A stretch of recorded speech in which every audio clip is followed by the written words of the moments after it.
Heartbeat Alaska is brought to you by Coca-Cola, serving Alaskans quality soft drinks since 1937. By the generous support of the Alaska Native Health Board. Heartbeat Alaska is also brought to you in part by the ongoing support of the North Slope Borough Public Information Office.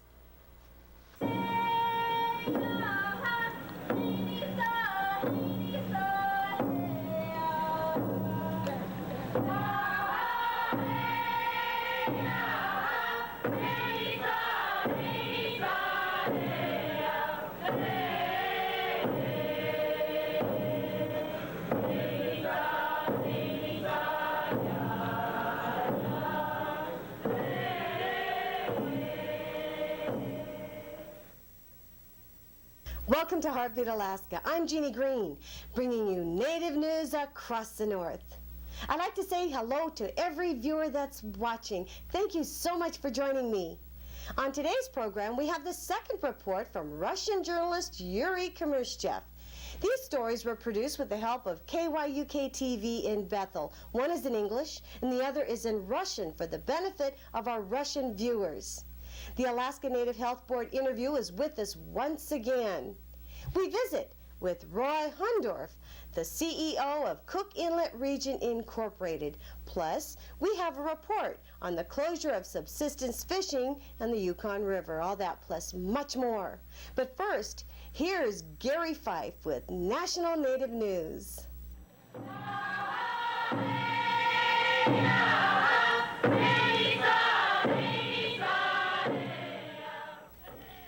Good evening. This is National Native News. I'm Gary Fife. The Cherokee Nation of Oklahoma will be playing host to a historic meeting starting September 13th. Principal Chief Wilma Mankiller has issued invitations to tribes across the nation to attend the 150th anniversary meeting of their International Indian Council in Tahlequah, Oklahoma. The first one, held in 1843 at the Cherokee National Capital, drew 18 tribes and 4,000 Native spectators. Chad Smith, Director of the Office of Justice at the Cherokee Nation, says this council is for tribal friendship and to remember that first international council. Smith says this meeting is for Natives to celebrate survival and to provide some balance to last year's Columbus Quincentennial.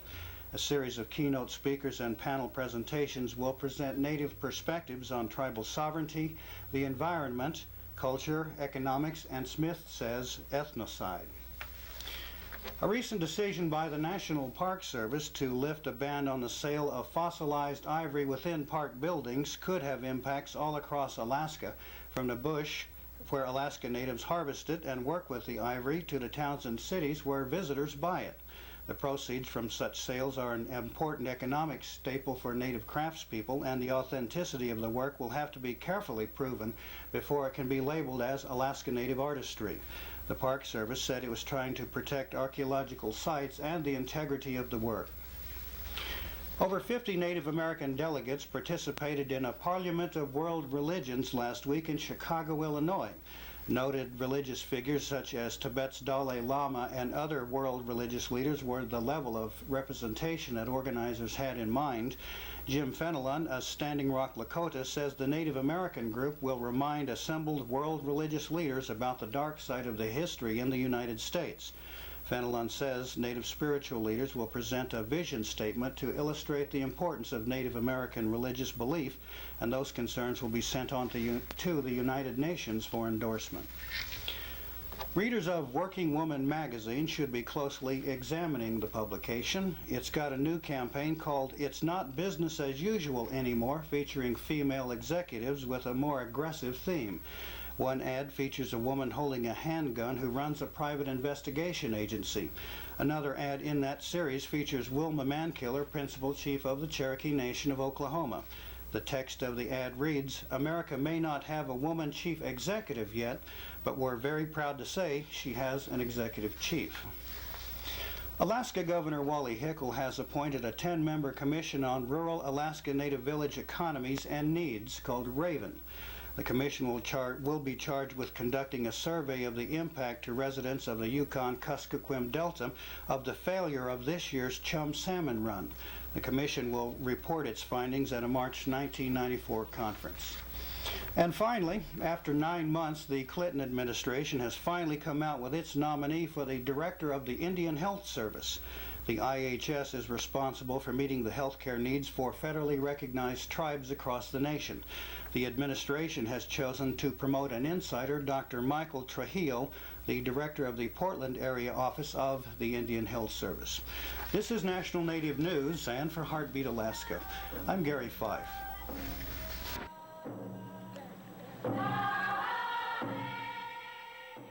Thank you, Gary. We'll be back with more Native news from all over the North. Don't go away. And rural people come to Anchorage, get into difficulty as a victim or as a defendant in the system, and number one, have little knowledge, and secondly, little money, and therefore are really at the mercy of the system that has little sensitivity. We have always felt in harmony with the land. Chakome, Tapiwa, the Skumok, Ta Tapiachu, Kenok Honestje, Matapiwa, Makaspumos, Akum. Help the Soil Conservation Service help our earth. Call us today. We owe it to our children. Hello, Jeannie Green. My name is Trisha Shorty. I watch Heartbeat Alaska. Jacob, Ruby, The Joseph, names are many. Walter, People from the bush, Buddy, people from the cities, Alex, Eskimos, Susan, Aleuts, Indians. George, They're all our people. Peter, Deaths from alcoholism must stop, Herman, and there's help. Julie, It's at the Alaska Native Moses, Alcoholism Recovery Center. Daniel, Call Anarch now Alice, for yourself, Tommy, for a friend, Carl, or for a family member. Mike, Honor our dead, Jack, but celebrate life. Sergey, Call Anarch. Sam, Rachel. Hi, Jeannie Green. My name is Nastasia Sergey. My name is Andrea Shardy. We like to watch Heartbeat Alaska.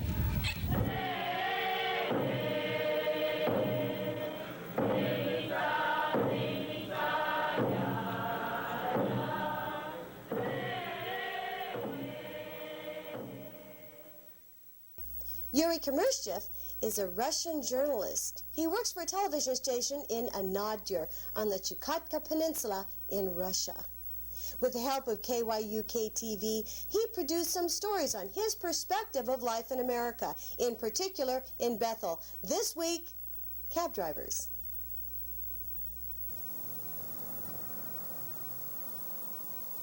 Bethel certainly doesn't have as many cabs as New York City. But to me, they are the kings of Bethel streets. Why not kings? Bethel has no transportation system. Many people don't have cars. So imagine, what would happen in Bethel if all the cabs quit working? Most people that I talk with in Bethel couldn't even imagine such a situation. Personally, I think we passengers need the cab drivers just as they need us. Do you like all your passengers? Do I like all my passengers? Yeah. Pretty much so, yes. Do your passengers like you? I think so. I've been at it for a long time. We were for the same company for 10 years. Most of my passengers like me. To an outsider, the job may look easy. Nothing to it right. Just keep your hands on the steering wheel and collect money from your passengers. But after spending a little time riding around with these cab drivers, I can see they are under a lot of stress. Try doing this job yourself, and in a couple of hours, your hands hurt, your back aches, and your eyes burn. Why do you think people stay as cab drivers? They probably stay as a cab driver for, I don't know, whatever reasons they have. I mean, it's easy work to a point. I mean, a lot of it's hard work. If you decide you want to make good money, it's very hard work. You got to stay out a lot of long hours. But I think most people like it because it's cash. You don't have to worry about a paycheck or anything like that. It's you work as hard as you work. That's as much money as you make. So you try to work very hard. Despite all the difficulties and the odd hours, often working late into the night, the next morning, cab drivers are ready to start all over again.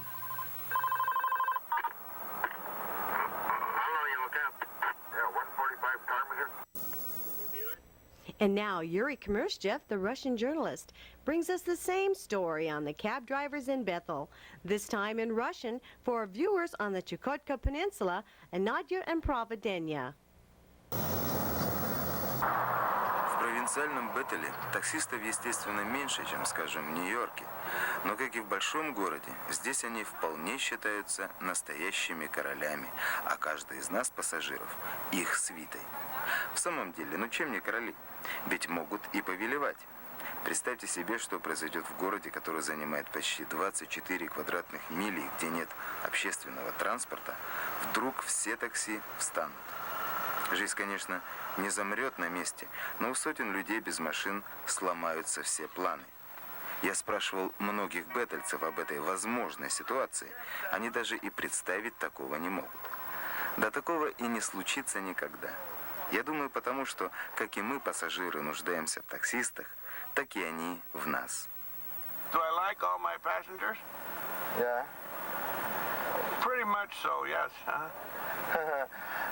Do your passengers like you? I think so. I've been at it for a long time. We were for the same company for 10 years. Most of my passengers like me. Пожалуй, у нас взаимная и вечная любовь друг к другу. Is your job satisfies you? Yes, sometimes. Sometimes it does. Sometimes it doesn't.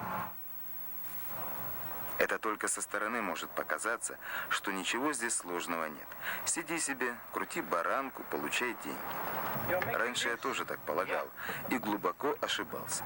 Таксист ведь в постоянном напряжении, должен быть внимательным, осторожным каждую секунду, точным, быстрым, должен везде успевать и при этом оставаться вежливым и обходительным. Попробуйте сами, и вы почувствуете, что через пару часов такой работы у вас болят руки, ломит спина и словно песок в глазах. И все же, почти все беттельские таксисты не мыслят себя без этой работы. Why do you think people stay as cab drivers? They probably stay as a cab driver for, I don't know, whatever reasons they have. I mean, it's easy work to a point. I mean, a lot of it's hard work. If you decide you want to make good money, it's very hard work. You got to stay out a lot of long hours. But I think most people like it because it's cash. You don't have to worry about a paycheck or anything like that. It's you work. As hard as you work, that's as much money as you make. So you try to work very hard. Последний рейс таксист делает далеко за полночь, а ранним утром все начинается снова. Его работа для нас.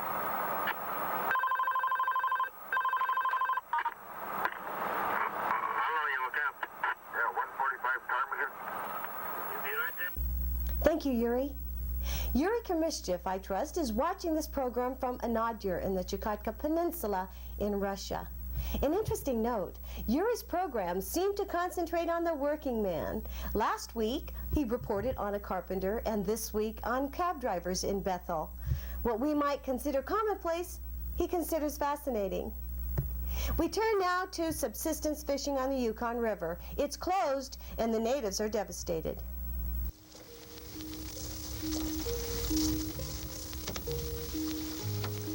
From the North Slope to southeast Alaska, from the Aleutians to the interior, Alaska natives have always depended on fish for food year-round. The natives of southwest Alaska are no exception. But last Friday evening, subsistence fishing was shut down in the entire Yukon River drainage for the first time ever by the Department of Fish and Game. Earlier in the summer, poor runs of salmon on the Kuskokwim River also forced the first ever ban on subsistence fishing there. And weak runs have cut subsistence catches in Norton Sound as well. Nets are coming up empty. Chum salmon are the bread and butter commercial and subsistence catch across much of western Alaska and the interior. Fishing is terrible today. This is our fourth drift, and we only have 14 fish probably is going to affect, especially people in the village, pretty drastically, because there's just no income coming in during the months of June and July.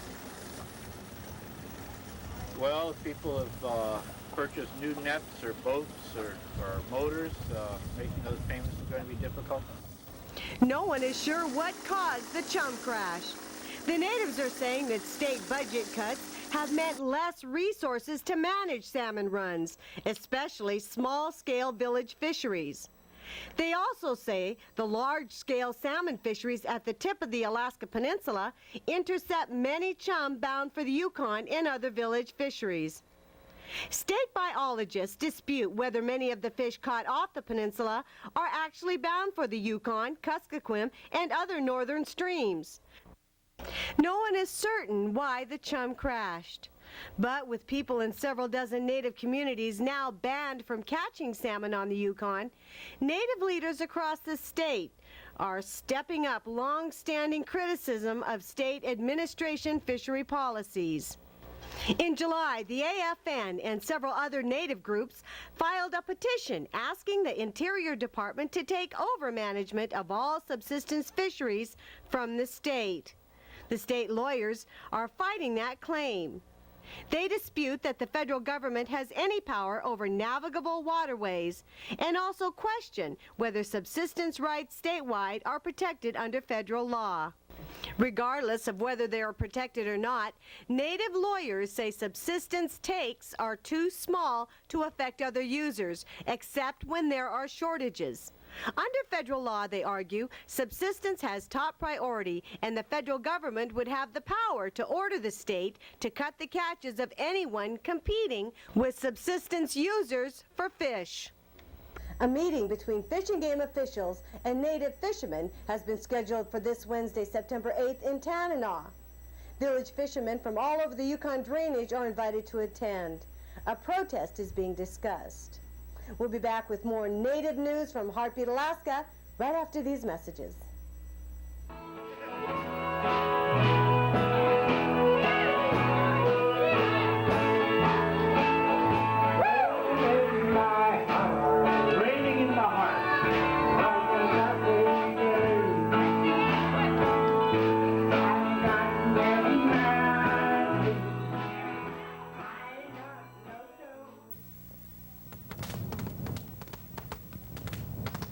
Fire can turn any room in your house into a death trap. Make sure your family knows 2 ways out of every room. Plan ahead for fire.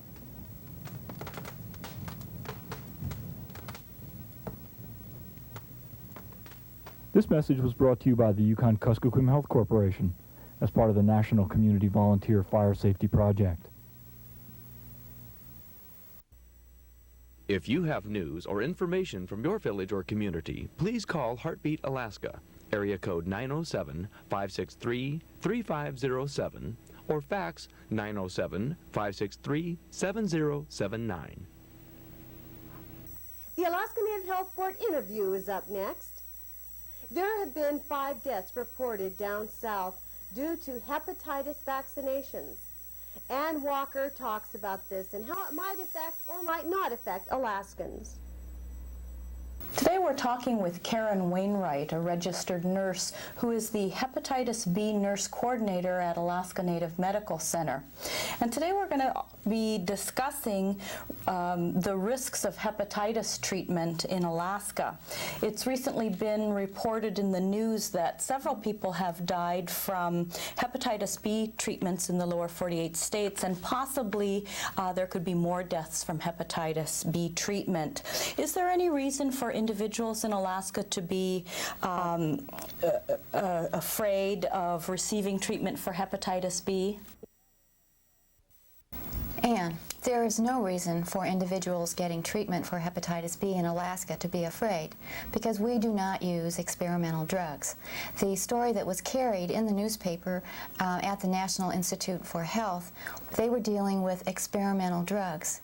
And although they do as much as they can to try to offshoot any risks involved in studies of that nature, there is a very high risk. But we do not use experimental drugs. They are all licensed by the FDA. Karen, along those same lines, for several years there have been rumors going around the state that there may be a risk of the hepatitis B vaccine somehow relating to the AIDS virus. Are there any truths to these rumors?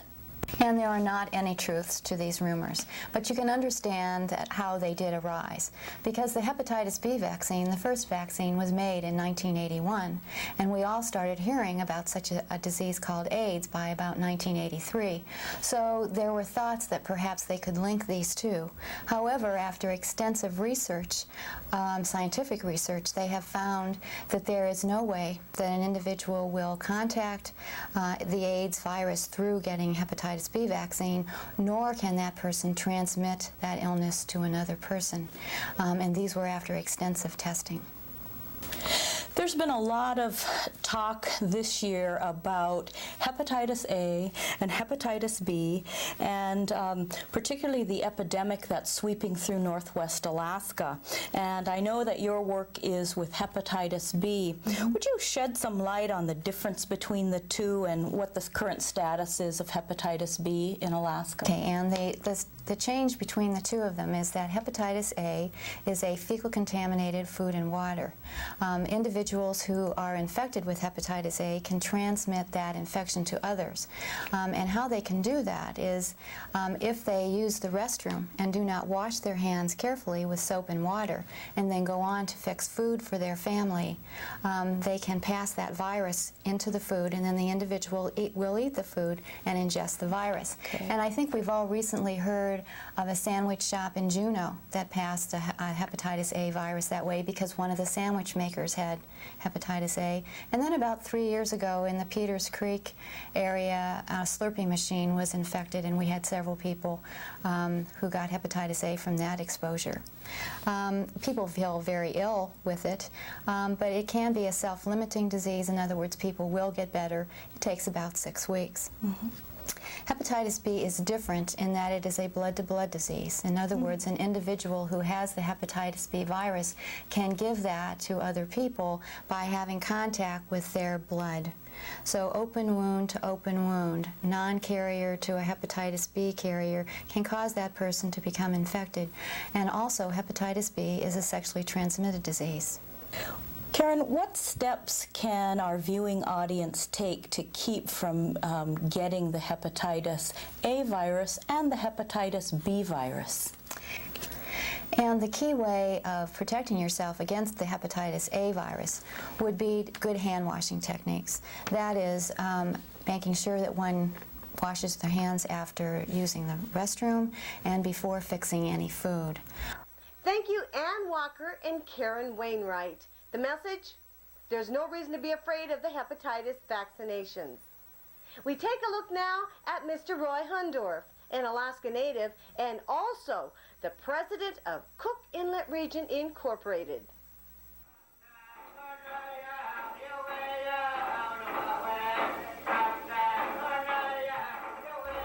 I was born at Nulato, Alaska in 1940. My mother was of Yupik descent, and my father was of German descent, born in Canada. And I lived at Nulato until I was 15. Today, as president of a successful Native corporation, has made Roy Huhndorf acutely aware of the problem his Native people face, and also puts him in a position to do something about them in the form of a Native Justice Center. Perhaps we so busied ourselves trying to do a good job at running the Native corporations and implementing the Claims Settlement Act that we overlooked some major problems that we should have been addressing, in fact using some of our resources to address. And I guess from that standpoint we should be ashamed for that oversight. I'm being kind now to myself, but it's high time that something is done, and I think our system of justice is geared to be meted out largely to those who have money, have resources. And many of our rural people come to Alaska, come to Anchorage. They don't have the money it takes to, if you will, buy a fair measure of justice for yourself.